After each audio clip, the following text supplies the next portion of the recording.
वर्ष 1992 में अजमेर में खादिमों और पूर्व कांग्रेस नेता नफीस चिश्ती द्वारा सैकड़ों हिंदू लड़कियों का शोषण और क्रूर गैंगरेप किया गया था। इस भयावह घटना के 32 वर्षों बाद अजमेर में पीओसीएसओ कोर्ट ने इस मामले में नफीस चिश्ती, नसीम उर्फ टार्जन, सलीम चिश्ती, सुहेल गनी और सैयद जमीम हुसैन को दोषी ठहराते हुए ऐतिहासिक फैसला सुनाया है। डॉक्टर सुरेंद्र जैन ने कहा कि विश्व हिंदू परिषद अजमेर रेप कांड में आए इस ऐतिहासिक निर्णय का स्वागत करते हुए मांग करती है कि मामले की गंभीरता को देखते हुए सभी अपराधियों को सिर्फ कारावास नहीं बल्कि फांसी दी जाए। ये कैसा दुर्भाग्य है कि 100 से अधिक पीड़िता बच्चियों को न्याय की मांग में अनेकों बाधाओं का सामना करते हुए 32 वर्ष प्रतीक्षा करनी पड़ी।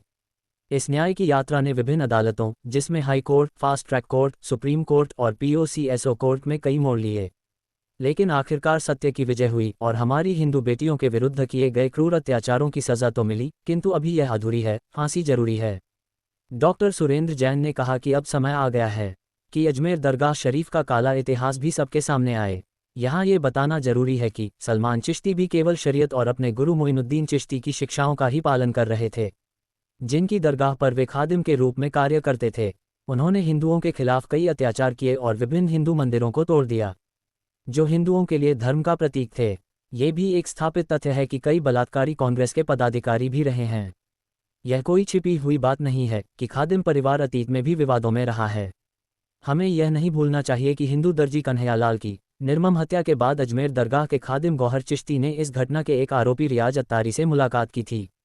ये भी महत्वपूर्ण है कि अजमेर दरगाह की अंजुमन समिति के सरवर चिश्ती ने उग्र बयान देकर हिंसा को बढ़ावा दिया और पूरे देश को हिलाने की धमकी दी।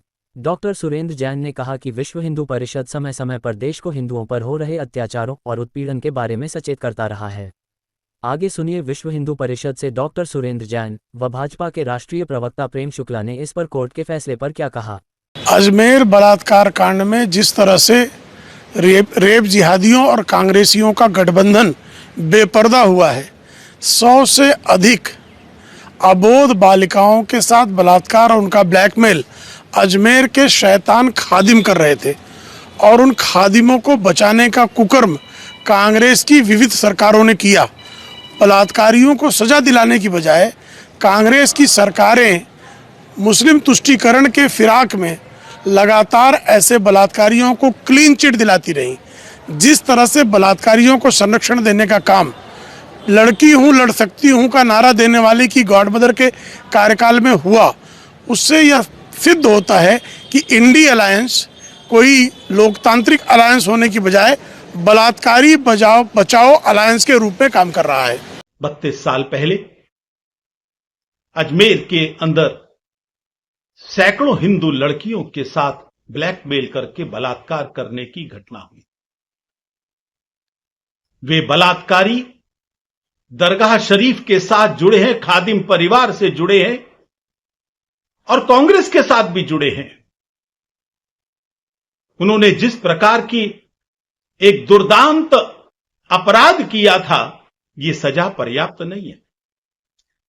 सैकड़ों हिंदू लड़कियों ने 32 साल से जो पीड़ा सही है, उनको न्याय तभी मिलेगा जब इनको फांसी की सजा होगी।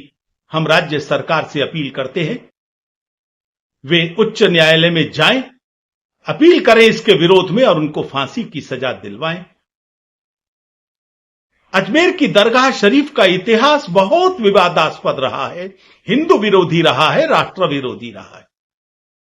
वहीं के एक चिश्ती ने सरतन से जुदा के नारे लगाए थे, जिसका परिणाम निकला कन्हैया की हत्या हो गई, उसका सर काट दिया गया। वहीं के एक चिश्ती ने हिंदुओं के आर्थिक बहिष्कार का भी फतवा जारी किया था। वो आर्थिक बहिष्कार करें, वहां हिंदू लड़कियों के साथ बलात्कार के षड्यंत्र रचे जाएं, उनको सहारा मिले, वो सरतन से जुदा के नारे लगाएं और हिंदू ही वहां पर जाएं। हम हिंदू समाज से अपील करते हैं, उस दरगाह का बहिष्कार होना चाहिए, वहां हिंदुओं को जाना बंद करना चाहिए। हमारे ही पैसे से हम पर अत्याचार किए जाएं, जिम्मेदारी हिंदू समाज की बनती है, वो ऐसा ना हो। दुर्भाग्य से इन बलात्कारियों के संबंध कांग्रेस से भी जुड़े हुए हैं। ये उनके पदाधिकारी रहे। कांग्रेस का और जिहादियों का रिश्ता कितना पुराना है, ये पूरी दुनिया जानती है। लेकिन उसका यह स्वरूप बन जाएगा, ये किसी ने सोचा भी नहीं था।